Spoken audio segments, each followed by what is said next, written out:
Welcome, welcome, welcome, welcome to the From Trauma to Triumph Summit. I am so excited to have my sister, Andrea Martin, here as our next speaker. She has a wonderful, awesome story, and I know you're going to be blessed. As I said before, bring some water, bring some tissue, borrow somebody's internet, something, because you need to just be empowered. And I know there's somebody listening to this broadcast is going to, feel empowered and encouraged, because you may be in a situation right now that you feel stuck, or you in a going through a traumatic experience right now, and you really just need to be uplifted and inspired and motivated. And that's what this summit is all about, to motivate you and to let you know that you're not the only one that's going through, and there's other people out here that you can connect with that'll help pull you out of your situation.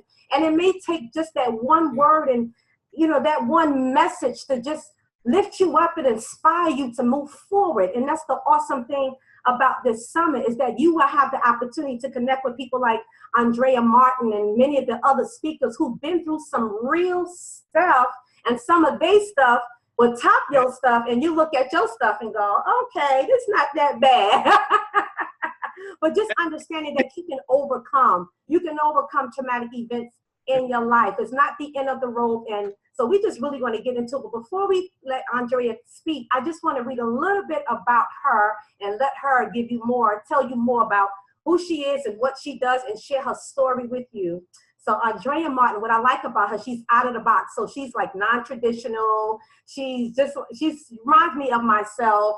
I call myself rebellious because I don't always go with the system or what the status quo is, because God don't always move that way. She's a motivational speaker, certified Christian coach, life discovery expert, and she empowers and equips women particularly, but I'm sure she works with anybody who needs services, to emerge from their painful past, because we're talking about moving from your pain to your purpose and all of that great stuff, and discover what your purpose is. And she went through have a painful past as well, which she's going to share some of that with you. So she understands, she actually sat where you're probably sitting right now. And that's why I believe she's empowered to give you strategies and encouragement, all that you need to just move from here to later, to your purpose, to your destiny, and live on purpose and live in your purpose. And that's the awesome thing, that you can do that. So she knows all too well about how we just go through the motions and we try to cover ourselves up, especially for women, because I call ourselves the real cover girls. We know how to cover up pain and look like we got it all together. But that's what we have to do. We get stuck in that mode, but a lot of times we're not getting healed or anything, and that's what we need. So, Andrea's going to come. I'm going to let her just go on and share her story and who she is and what she does, and she's going to drop some strategies that you can actually use that are tangible to help you actualize your purpose and move from where you are now. Or you may be in a transition and you're kind of stuck in the middle, and that's a hard place too, but she'll tell you how to, get past those points too.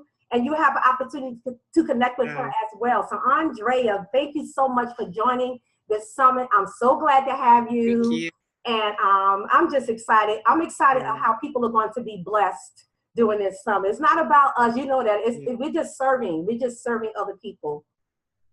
So take the floor, sis. Right. Thank you so much. Let me just say thank you so much for allowing me to connect with you. I have watched you from afar, and you are such a blessing. So it's awesome when you can link arms with another powerfully anointed sister and be blessed. And, I'm going to start off by saying our past is not really for us. It's about us, but it's not really for us. And so we have to be able to survive the past so that we can move forward and let somebody else know that even though you're in the midst of this traumatic thing, because I came out of it, so can you. Amen. And that's what I believe in sharing, because you saying yes to your purpose, me saying yes to my purpose, is a direct link to somebody else's rescue to come out of that same situation. And it's as simple as that. So, let me just briefly share a bit about my story. Thank you so much for that wonderful introduction. And I always start off, rather than saying who I am, I always like to share who I'm not. I am not my painful past. I am not my mistakes and failure. I am not the guilt and shame that I have been through in the past. That's who I'm not. And people will try to group you because they know what you've been through in the past. They will try to label you and classify you as your past. But I want to remind someone that is watching this summit that they are not their past. They are not their mistakes, and they are not their failures. That's not who you are. So let me just take you back in some time. Growing up as a young girl, I grew up in the church. My mother was an ordained evangelist. My father was a deacon. And when you talk about playing the part, listen, I was in church sometimes 3 times on a Sunday. I went to church Tuesday night, Thursday night. And listen, I knew how to look all godly and dignified and carry myself as the church girl that everybody thought I was. But oh, when the night came, I was a different woman. Church girl gone wild is what I was. Ooh, shame the devil. I was up directing the choir. I was collecting the offering. I did the music. I ushered, and I did that by day. But at night, that's when I began my search. I faced so much rejection in my life that I was broken on the inside. So I had this smile and the makeup and the pretty church clothes on the outside, but I was a hot mess on the inside. And so what happened was, growing up in a religious household, very strict, going to church, but not having a relationship with God. That's a whole nother story. Just going through the motions.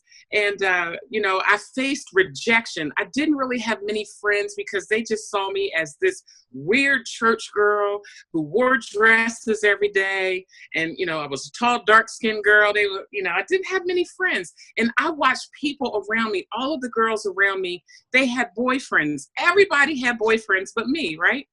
So I was like, well, gosh, it seems like they're having a lot of fun. It seems like they have a lot of friends because they got these boyfriends.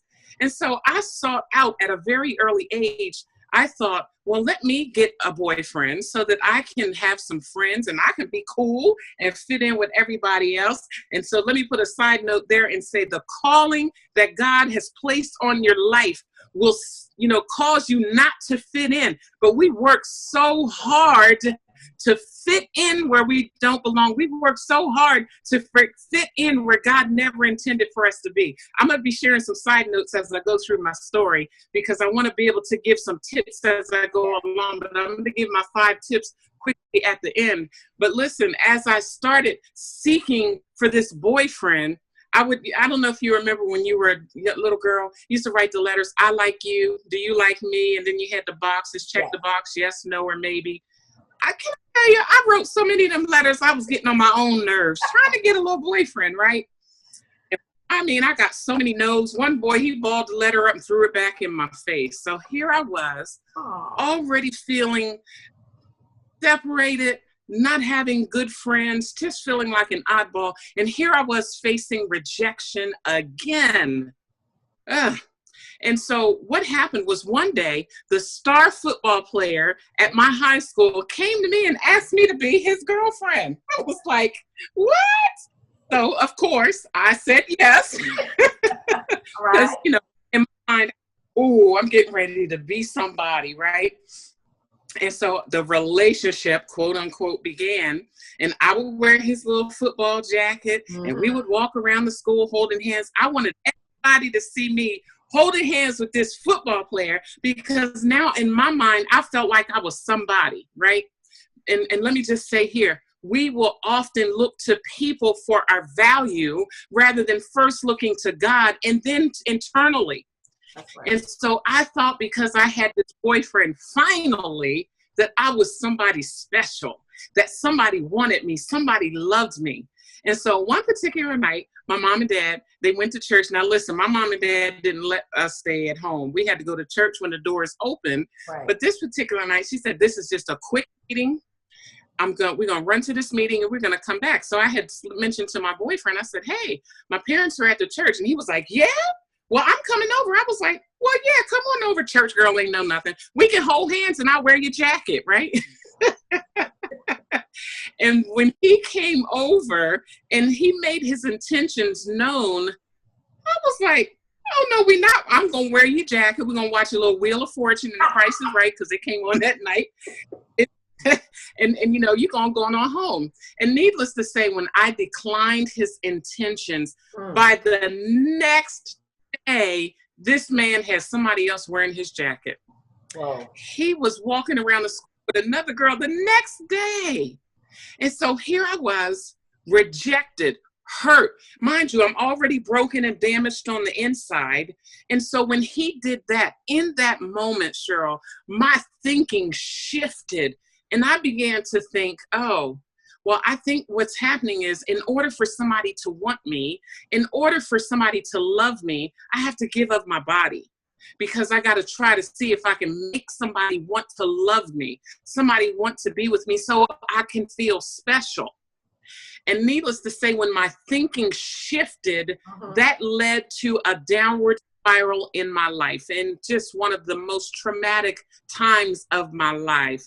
And I began to seek love in all of the wrong places. I began to seek love in man after man after man. See, my trauma is a little different. I brought my trauma on myself. So I want to encourage somebody that's watching this summit that no doubt some things have happened to you, but then there are some of you that have caused trauma to come on yourself. I want to speak to you and let you know that you are not your past. And so that was me. I began to seek love in so many different faces, in man after man after man. Listen, if I can be transparent, some of the men were married and some of the men weren't. And I sought love, and I listened to the promises that I'm going to leave my wife. I love you. I want to be with you. I believe the hype. And I continued to seek love over and over again, until this one time I met this one man, and he said he loved me and I loved him. I said, this is the man I'm about to marry. And I begged and pleaded with that man to marry me. No self-esteem, no self-love, begged and pleaded for this man. You say you love me, let's get married. And he was telling me as hard as he could, I do love you. I don't want to marry you though. And listen, I prayed and I prayed for God to change this man's mind for him to be my husband. And I prayed and I prayed. I was down on my knees. I fasted and I prayed. Let me put another side note right here and say that sometimes we pray for things that God never intends for us to have. And we continue to pray, and all the while God is saying, that's not who I have for you. That's not what I have for you. But you keep praying. You need to learn to pray my will. That when you pray, you need to pray my will. But let me digress and get back on track, because here I was praying and begging and wanting this man to marry me, because remember, that's how I equated love. That's how I equated being somebody special. And so when this man said he didn't want to marry me, I remember when the day that we broke up, I remember sitting down on my sofa and I began to cry. Cheryl, it was that ugly cry, what they call the ugly Oprah cry. I felt like my heart had been pierced and broken. Wow. Here I was being rejected yet again. And listen, when you're dealing with your past, I fully believe that God allows you to emerge from your past, similar to how the caterpillar emerges to become the butterfly.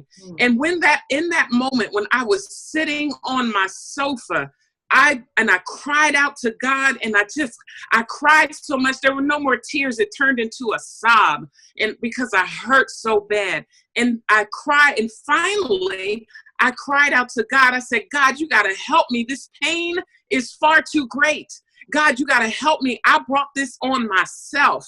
Now, right here, perhaps the people listening on this summit, their past may not look like my past, and my past may not look like their past, but a painful past is just that. It's one that causes you pain, and you get stuck in it, and you feel like you're unable to emerge from under that pain. It's preventing you from moving forward to be who God has called you to be. I serve as a reminder that God will allow you to emerge from the caterpillar process, to emerge from the cocoon experience and be who God has called you to be. And in that very moment, when I began to cry out to God, God finally spoke to me and he said, this painful place, Andrea, is where I needed you to be so that I could get your attention to get you back on the path where you were supposed to be. But you know what? I'm not just going to help you emerge, but I'm going to allow you to use your painful past, because here's what I know. Your painful past is a prerequisite for your purpose. Yes. Your painful past, you will use that to move forward in life. And as I said earlier, to help somebody else. And so God spoke to me and he said, now it's time for your metamorphosis process. I need to take you through your cocoon experience so that you can emerge and be the beautiful person that I designed you to be. And in that moment, the wings process was birthed. And this is what I today walk my clients through, the wings process. And so when I walk my clients through, I want to help them emerge from the past. And so the wings process, the W stands for what happened. See, in order to move forward from the past, you've got to acknowledge and confess what happened to you. Sometimes we get into the habit of walking around as if we have it all together, and we think that if we can forget about it, it'll go away. But no, that thing will keep resurfacing, and you'll keep replaying it over and over in your mind. So you've got to acknowledge what happened, confess that thing, and then offer forgiveness. If you have created the pain, you need to offer forgiveness. But for those of you that have been done wrong, I want you to accept the apology that you may never receive.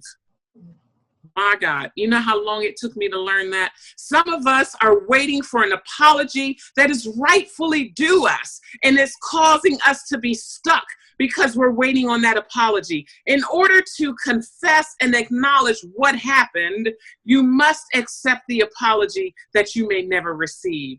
And then while you're offering forgiveness, it's so important that you don't forgive yourself. I'm sorry, that you forgive yourself.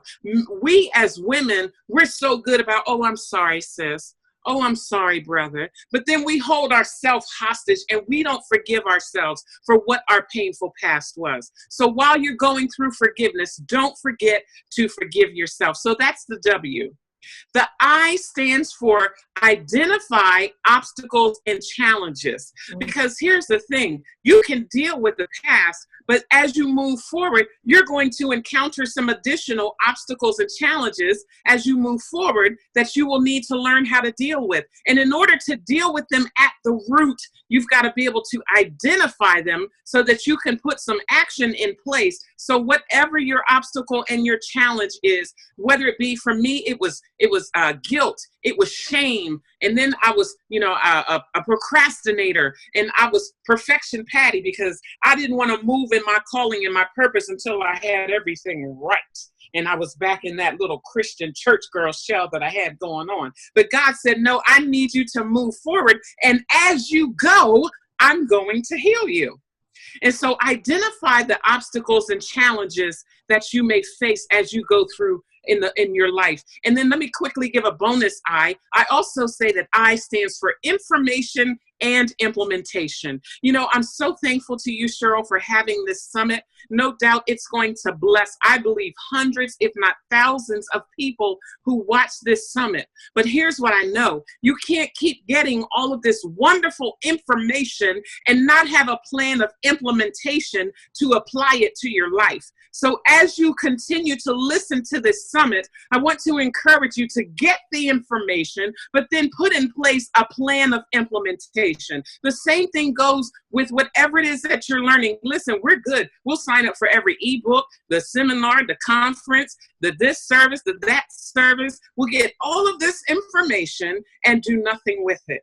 And that causes you to continue to be stuck in your past. So information and implementation. Let me quickly move on to the N. The N stands for, and it's my favorite one, the N stands for notice you.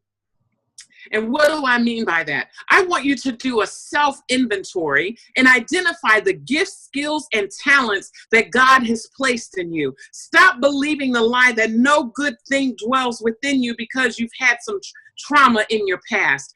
Identify. I can promise you that God has placed into every single one of us gifts, skills, and talents that we are to use with our purpose, with our pain.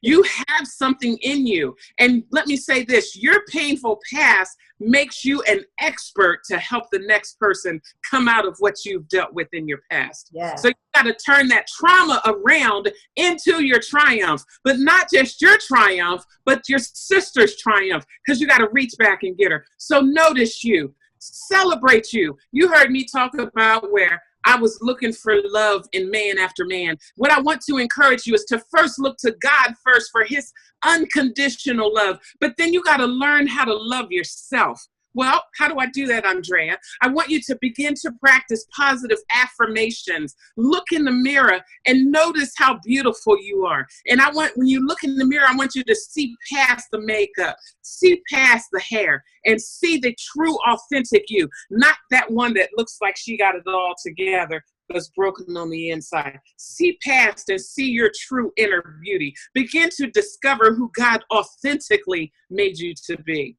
Do things like, what do you like to do? What is it that you're really good at? What do people ask you to help with? And you do it like it's second nature. Those are the types of things that you need to begin to pay attention when I say notice you. Let me quickly move on to the G of the wings process. So we did the W, the I, and the N. Let's do the G. The G stands for grow through the process. You know, many times we go through things in life, our past, and when things get hard, when they hurt, we tend to want to go into a shell and hide and not fully walk into our purpose. What I want you to begin to do as you reflect back on your past is get the lessons from that painful past. How are you better from what you went through? How are you stronger from the trauma that you dealt with? How are you better? So you've got to grow through the process and learn the lessons. Let your past wounds be your future wisdom. That's a quote I always like to say. Let your past wounds be your future wisdom. And Maya Angelou says it this way. She says, a woman that has tried and failed, but if she learns from the failure, in the end, she really hasn't failed at all. But you got to grow through the process. Learn the lessons from your painful past, because that too will help you emerge from under that past and begin to move forward. And the last letter is S, which stands for soar into your destiny. So now that you've gone through your metamorphosis process, now that you've gone through the cocoon experience, you're now ready to soar into your destiny with your beautiful butterfly wings, as I like to call it. And how do you do that? What you do is you identify your dreams and your goals. You've got to write them down. I'm huge on journaling. So many times we keep everything in our head, but you need to start getting things down on paper. Journal, identify, what is your dream? What are your goals? What dream has God placed in your heart that he wants you to carry it out? Write it down. And then after you have written that dream down, there's a scripture that says, write the vision. So many times, so many people just say, write the vision, and they stop there. But that scripture goes on to say, so that they may run with it. So when you write the vision, you need to write down the physical steps that you will take to accomplish that dream. See, it doesn't do any good to just write it. You got to write down the actual steps and put a deadline against those steps to ensure that you accomplish the steps to accomplish your dreams so that you can soar into your destiny. Because here's what I know. Things may have come in your life that were designed to distract you or even to destroy you, but God will use what was meant to destroy you to direct you to your destiny. Let me say that one more time, Cheryl. God will use what was meant to destroy you to direct you to your destiny. But you got to be willing to go through the process. You can't afford to die, what I say. You can't die in the cocoon. You got to go through the process. It may hurt a little bit. Yes, you've got to deal with that trauma that you've gone through. But if you can just go through that process, the wings process, as I call it, to go from trauma to triumph. So no matter what your past looks like, again, my past is different from yours and yours is different from mine. mind. But what I know is that no matter what it looks like, you can emerge from your painful past and be who God has designed you to be. And I'm living proof that God can take a mistress into ministry. He can take a mess and turn it into a message. And as we're saying during this summit, he can take trauma and turn it into triumph. But you got to endure until the end. And that's my story, Cheryl, and I'm sticking to it. I love it. Oh my God, I got butterflies. Tell your neighbor, roll through the process. I love it. I want to know what kind of people you surrounded yourself with when you was processing, when you was going through your process. Ooh, listen. I had to learn the very valuable lesson of, as I was going through the process, I had to learn how to check my circle, and I had to learn how to check it often. And so when you're going through the process, if you have people around you that are negative, you got to tell them, see you later, bye, peace. Because you can't have that negativity around you. So I literally regularly practiced checking my circle, to have people around me that were positive, to have people around me that had already arrived where I was trying to go. That was so important for me. I had mentors, I had coaches. And I think that's another reason why I wanted to be a coach, because I was dependent upon coaches to help me emerge and go through this process. I needed people who were going to hold me accountable. And I needed people who were going to provide tough love. And when I say tough love, I want to be careful with that, because tough love shouldn't hurt. Tough love should push you. Tough love should encourage you, but it shouldn't hurt. So you want to really surround yourself with those types of people, again, that are going to support you, but give you tough love, that are going to hold you accountable, but not hold you hostage. Very careful. Check your circle. That's important, because I think about when I went through all of the different events I went through, I had people who saw me, saw my gifts, and they would constantly speak that. And so it's constant confirmation. Like you mentioned, we have the affirmations, but to constantly get confirmation of not only from God, but from people around you. I paid attention to that. Yeah. And when you build that confidence, it's not that you're conceited or anything. It's because I think sometimes people who deal with insecurities and they come in contact with a person who's secure, they misinterpret that as someone who's conceited or something. No, that's being confident, knowing who you are. But that's after you find your identity. And there's nothing wrong with saying, I'm good at doing this, I'm good at doing that. Still giving God the glory, but you acknowledging the things that he's given you and your gifts and your talents and the influence you have with people. And so it helps you to feel more confident. And then you start to attract the right people, the right men, and all that other stuff.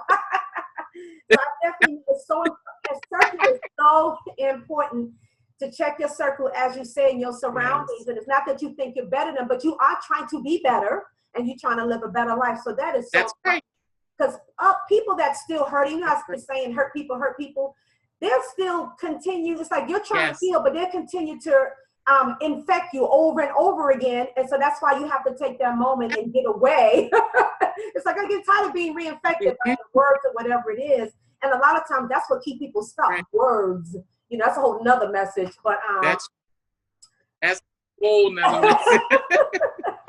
But that was so awesome, Andrea. Oh my God, you covered so much. You gave strategies. You talked about how it's a multidimensional process. You go from, like, your Wings program is awesome, and it takes you step by step. You don't get this thing overnight. It's almost like when you become saved, okay, you've been forgiven, but you still got to be healed through layers of things that you've been through, or your hurt areas or unforgiveness, whatever it is. And God just takes away the shame and the guilt, but you still go through the process. And no, it's not always easy. However, when you see the end of it all and you get to that place where you're sick and tired of being sick and tired, you can't wait to see what the end is going to be. That was the thing, like, I'm saying this because I gotta see the end of this thing. That's great.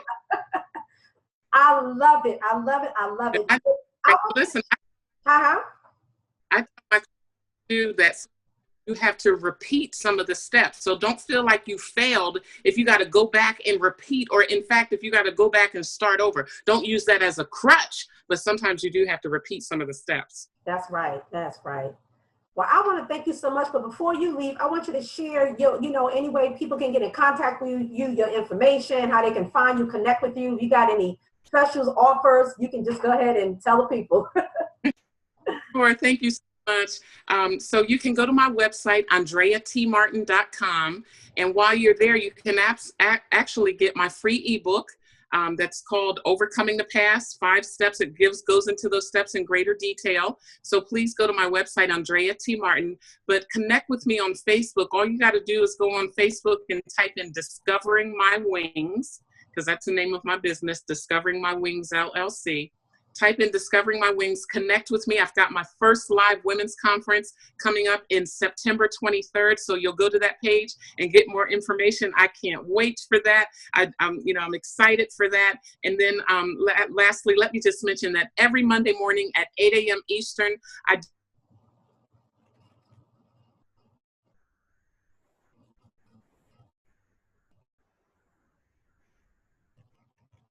your week off with me.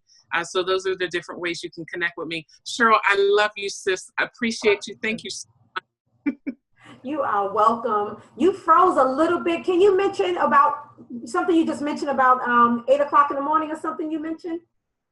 Just now? Oh, yes. The Monday morning metamorphosis moment. That's my 15-minute Facebook Live that I do every Monday, so they can start their week out with me with their dose of motivation, and then, stay connected for announcements and upcoming events, because I've got a lot going on. That is awesome. That is awesome. I hope those of you who tuned in were so blessed, and I hope you was inspired and encouraged. Please connect with Ms. Andrea Martin. Please, I'm telling you, I know that there's a lot that she has that can really help you, because she's been through it. So it's not somebody who's just speaking amiss and who's going by what other people went through. She actually went through it herself. And I think that's so powerful, because it helped you to resonate with her story, and she can identify with your story. And that to me is like a perfect combination. I thank you so much. I look forward to serving you and you hearing the other speakers. And I'm just so excited about it. And I'm glad you have joined this healing movement, because that's what it's about. Trauma come in many forms. A lot of times we think of trauma, we think of some injury or something physically, but it could be emotionally, spiritually, psychologically, and so many different areas in our life. So that's why I really wanted to put this together. But thank you so much. Thank you so much, Andrea, for joining me and being part of this. And you have a blessed evening, and we will talk soon. Absolutely. Take care. Thank you. Bye-bye. You're welcome. Bye-bye.